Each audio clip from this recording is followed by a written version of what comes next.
అందరికీ మరణాత. తండ్రి కుమార పరిశుద్ధాత్మ నామములో మీ అందరికీ మా శుభములు తెలియచేయుచున్నాము. జీవాహారము అనే అనుదిన ఆధ్యాత్మిక కార్యక్రమానికి ప్రేమతో మిమ్మల్ని ఆహ్వానించుచున్నాము. ఈరోజు వాక్యాన్ని బైబిల్ గ్రంథము నుంచి మనం చదువుకుందాము. పేతురు రాసిన మొదటి పత్రిక 2వ అధ్యాయము 23వ వచనము. ఆయన దూషింపబడియు బదులు దూషింపలేదు, ఆయన శ్రమ పెట్టబడియు బెదిరింపక న్యాయముగా తీర్పు తీర్చు దేవునికి తన్ను తాను అప్పగించుకొనెను. యేసుక్రీస్తు ప్రభువారిని మనము చూచినప్పుడు ఆయన బహుగా దూషింపబడి ఉన్నాడు. ఆయన ముఖముపై వెంట్రుకలను పెరికివేసి ఉన్నారు. ఆయన వీపుపై కొట్టి ఉన్నారు. ఆయన ముఖము కప్పివేసి నిన్ను ఎవరు కొట్టారో ప్రవచింపుమని చెప్పి ఇంకా అనేక దూషణ వచనములాడిరి అని వాక్యము సెలవిస్తుంది. అయినప్పటికీ ఆయన బదులు పలుకలేదు. నీవు నిజముగా క్రీస్తువైతే సిలువ మీద నుంచి దిగిరమ్మని అపహాస్యము చేసి ఉన్నారు. నీవు రాజులకి రాజువు కదా, నిన్ను నీవు రక్షించుకోలేదా అని మాటలాడడము మనము చూస్తాం. వారు ఎన్ని మాటలు అన్నప్పటికీ దేవాతి దేవుడు వారి మాటలను పట్టించుకోలేదు.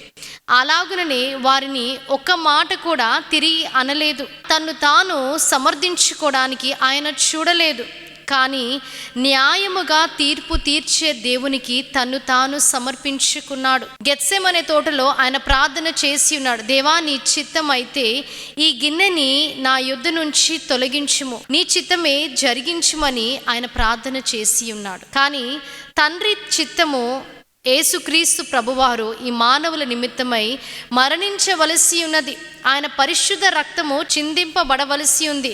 ఎందుకనగా పరిశుద్ధ రక్తము ద్వారానే పాపములకు క్షమాపణ అని వాక్యం సెలవిస్తుంది.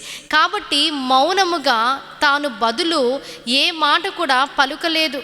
ఆయనను ప్రధాన యాజకుడు అడిగినప్పుడు, అలాగే న్యాయపీఠము దగ్గరికి తీసుకొని వచ్చినప్పుడు పిలాతు ఆయనని ప్రశ్నలు వేసినప్పుడు కూడా ఆయన మౌనముగా ఉన్నాడు. వాక్యంలో మనము చూచినప్పుడు ఆయన ఎంతగానో శ్రమ పడ్డాడు, అలాగే శోధింపబడ్డాడు.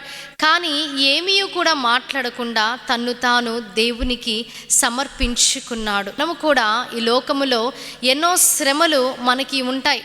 కానీ హెబ్రీ పత్రిక 2వ అధ్యాయము చివరి వచనములో మనము చూచినప్పుడు ఇక్కడ వాక్యములో ఇలాగూ రాయబడి ఉంది, తాను శోధింపబడి శ్రమ పొందెను గనుక శోధింపబడువారికి సహాయము చేయగలవాడై ఉన్నాడు.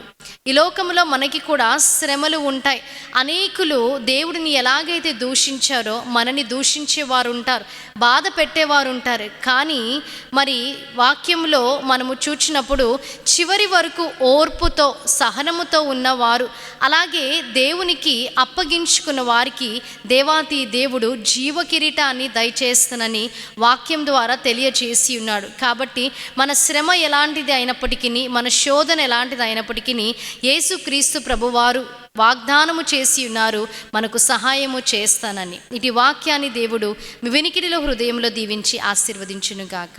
ఆమేన్. మహాగణుడా, మహోన్నతుడా, పరిశుద్ధుడా, మా నిమిత్తమై రక్షకుడిగా దిగివచ్చి మా పాపాలని భరించిన మా యేసుక్రీస్తు ప్రభువా, మీకు స్తుతులు. అవును తండ్రి, దేవా, నీవు అంతగా దూషింపబడినప్పటికీ బదులు పలకలేదు.